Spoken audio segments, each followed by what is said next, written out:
Well, finally harvested most of my tomatillos, and today we are going to make some tomatillo verde, or let's just say my version of it.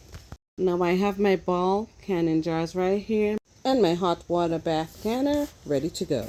Now these tomatillos were planted from seed, and as they ripen they will drop on the ground, but as you can see they're pretty much intact, and it comes with a soft shell on it. Sometimes they're not open, sometimes they are, and I prefer to eat them fresh when the shells are open on their own. And I call it shell, but it's not hard. It's just a soft skin that I pretty much just pull it off and I can snack on it. But I have so much of this, and it's a prolific bearer, that I sometimes need to make a preserve with it. Some of them are kind of scarred, so I won't put that with the ones that I'm preserving. I'll put that off to the side, probably throw it in the compost, although the chickens have some of that. But I'm going to go ahead and remove all the skins on it. I'm going to wash it up and I'm going to start chopping, which I must say is pretty tedious, but so worth it because I can enjoy this. I can actually preserve it and enjoy it when it's not even in season. So I'm now done taking all the skins off, and I'm going to give it a good wash in some cool water right here. Then I'm going to clean up a little bit, gathering all the skins so I can throw it in the compost, because everything goes in full circle around here. These ones that are scarred, I'm just going to give it to the chickens. And now I'm just going to grab my cutting board and we're going to start chopping away. So how I chop this is that I'm going to cut it in half first, and then if you can see the seeds right there, they're really tiny. And so I'm going to cut it in half, then I'm going to cut that half into another half. So I'm going to cut it in quarters pretty much. Then I'm going to remove the center of it right there, and then I'm going to cut that also smaller, and then see, I'm going to just dice it up like that. So that's pretty much how I prefer it. Some people would like it chunkier, some may not, but I prefer it this way because that's how I like my salsa. And as you can see right here, this tomatillo has a different color in it. So if you're trying to save seeds, you want to make sure that you have a mature fruit, that you can, the seed is mature and viable, and you're able to save the seeds from it. That's if you're trying to save the seeds. But I have tomatillos at all different stages right here, and so because I'm not saving any seeds, I'm just going to cut it up. I'm pretty sure some is going to spring back up in the garden next season from the tomatillos that dropped on their own and I wasn't able to save. And they're probably going to spring up just like you would have your tomatoes, your volunteer tomatoes every year. Now we're almost done, and this is all I have left to chop. I have a full bowl right here and then this other bowl right here, and I'm going to continue chopping, doing this tedious job. I got a couple more blemished ones, but we're going to continue the job. All this stuff is going to go into the compost or to the chickens. Now my other ingredients I'm going to be using are onions, and these are from my garden. Then we have some cilantro. This I had to buy because I didn't have enough cilantro in my garden. I do have some that I still used to cook with, and it wasn't enough for this recipe, so I had to purchase some. Now over here I have this thigh hot pepper, chili pepper, and I'm saving the seeds because these ones are ripe, so the seeds are viable. I'm going to save that and dry it, air dry it for growing in the future. So I'm going to go ahead and scrape all these out. I'm going to remove the placenta of the pepper. See, they're right here. So I have some seeds I can use for planting next year or for the future. And then I'm going to use this green one right here, but I'm not going to save these seeds right here because once the pepper is not right, I don't believe the seeds are viable. I'm not sure if it reached maturity, and so I don't want to mix it with the ripe seeds. And I'm going to get rid of the placenta right here and just chop everything up together. The seeds of that, I guess I'm going to use it in my recipe because I like it spicy. And I'm going to use this one cayenne pepper together with some jalapenos that I'm going to be chopping up also to put in this recipe. Now that I'm done chopping these peppers, I'm just going to just scrape it out in this ramekin that I have here, and I'm going to keep it separate because it's spicy. I don't want to get it on anything else. I don't want to get it on my hands because I don't want to be touching my face or any other surfaces in the kitchen to leave it for anyone to come and touch it after and get it in their eyes or any other sensitive part of their body. Now here I have some garlic that I grew, and it's in here nice and dry, so I'm going to get one of these and I'm going to be chopping that up in my recipe. Actually, I grated it with this little grater right here. And then I have the lime because I got to add some lime juice in there, my hot pepper, my cilantro, my onions. And now I'm going to be chopping up some of these fresh picked jalapenos. And not forgetting my salt. This is what I use for canning. My sea salt that I use, regular kitchen salt. And I'm going to grind some of this coriander that I harvested from my garden. I'm just going to grind it right here in this mortar and pestle.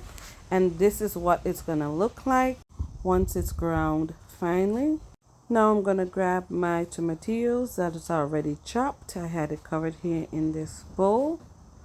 And we are going to add it to my pot. This is an enamel pot that I'm using. And I'm going to dump everything in there. I'm going to put the tomatillos in first. And I'm going to pretty much use this recipe here. The only difference is I'm adding 2 teaspoons of my homegrown coriander, which is also the seeds of the cilantro plant. And right here I have the Ball Complete book of home preserving, and that's what I use for canning guidance. And we're going to dump the onions in. This is actually 3 times what the recipe calls for because that's the amount of tomatillos I have. So my recipe is going to be multiplied by 3. And I'm going to make sure I scrape every cube in. Make sure I get the right amount in there.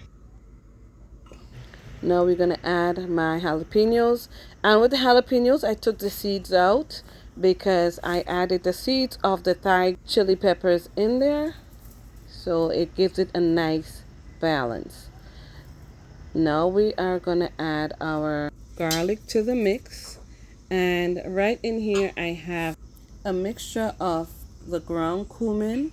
And as you can see, when I take that off, you'll see the amount of salt that it's in, which is required for the recipe, and also my chopped peppers. I just decided to put it in the same little ramekin right there, just to minimize the amount of mess I make or utensils I use in the kitchen. Now I have my cilantro that I'm going to dump in there and just spread it over the top of the pot.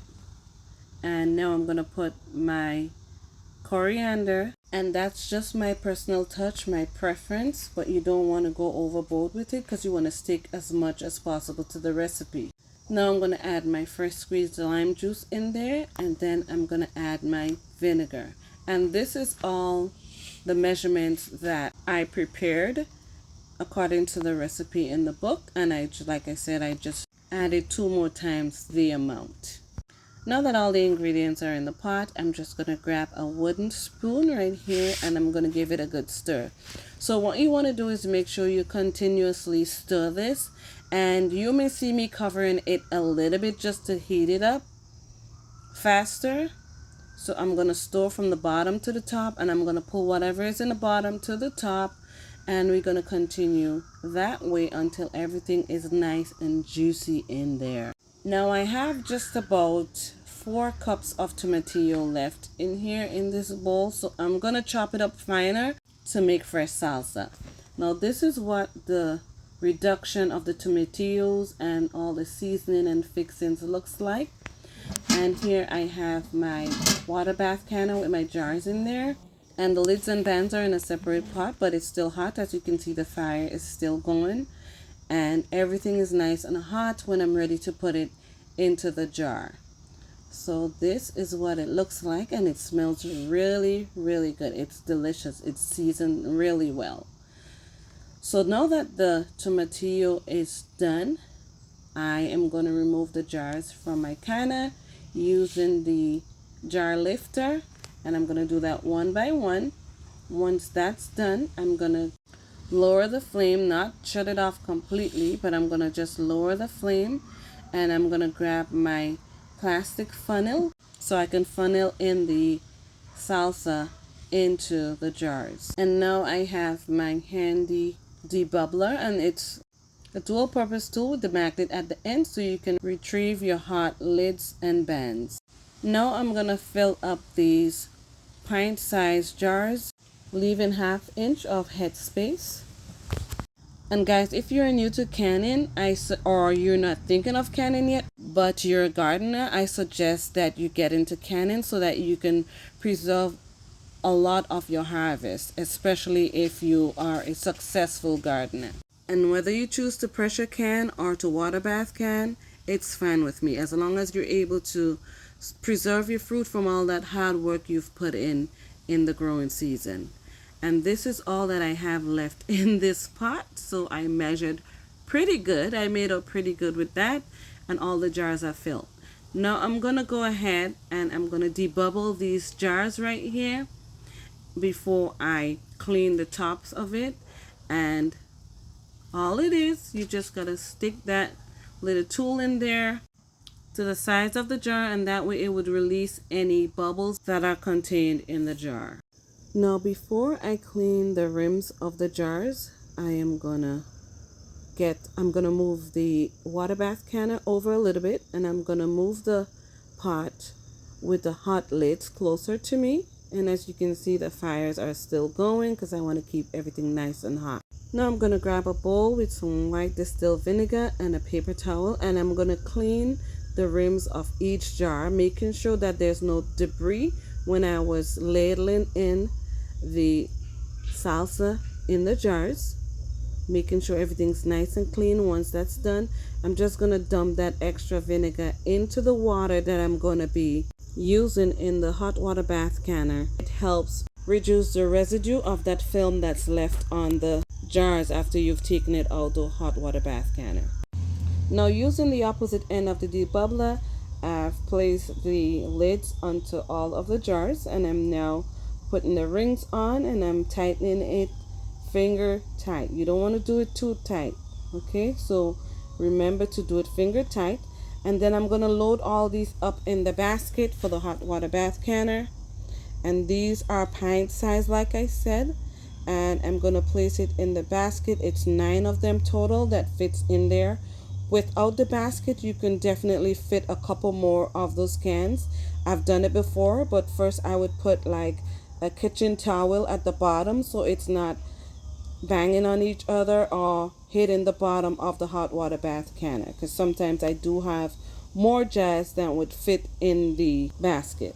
Now we're on our final steps, and I'm going to lift that basket with the jars in it into the hot water bath canner, and I did turn up the flame a little bit, and now I'm going to just sit that in there and cover it. Then I'm going to process it for 15 minutes. What I do is make sure the water is tumbling, and I count 15 minutes from the time I place the basket into the water bath canner.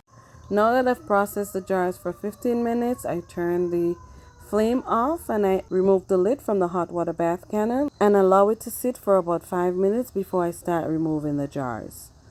Once that time comes, I remove the jars one by one with the jar lifter, and you want to make sure you give that jar lifter a good squeeze to make sure you got a tight grip on it. But look at that, guys. This is my tomatillo salsa that I made from scratch using tomatillos that I grew in my garden, and most of the spices but the cilantro and the cumin I grew in my garden. Now once I remove the jars from the canner, some people advise against it, but this is how I can, and I have never had any issues with it. But the excess water that's sitting on the top of the jar, I just get a paper towel and I just tap it dry. Not moving around the jar or anything like that. It stays in place and I just tap it dry, as you can see, just the way I'm doing it right here. So I think it's okay to do it this way. I'm not putting any pressure on the lid. It shouldn't hinder it from sealing properly.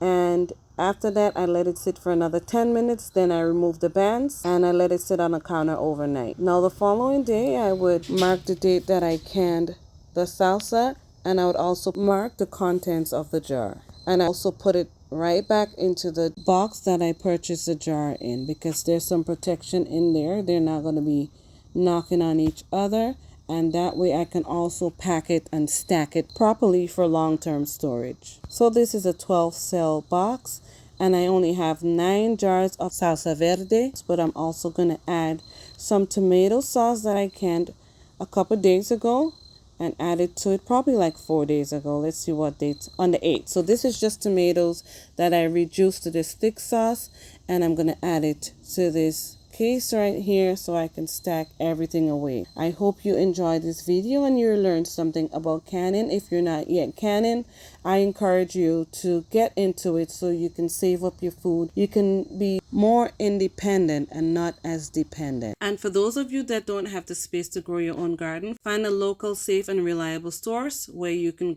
purchase fresh produce, can it up yourself, because I think the skill of canning can possibly save you or your family's life. Thank you all for coming. Have a great rest of your day, and I'll see you on the next video.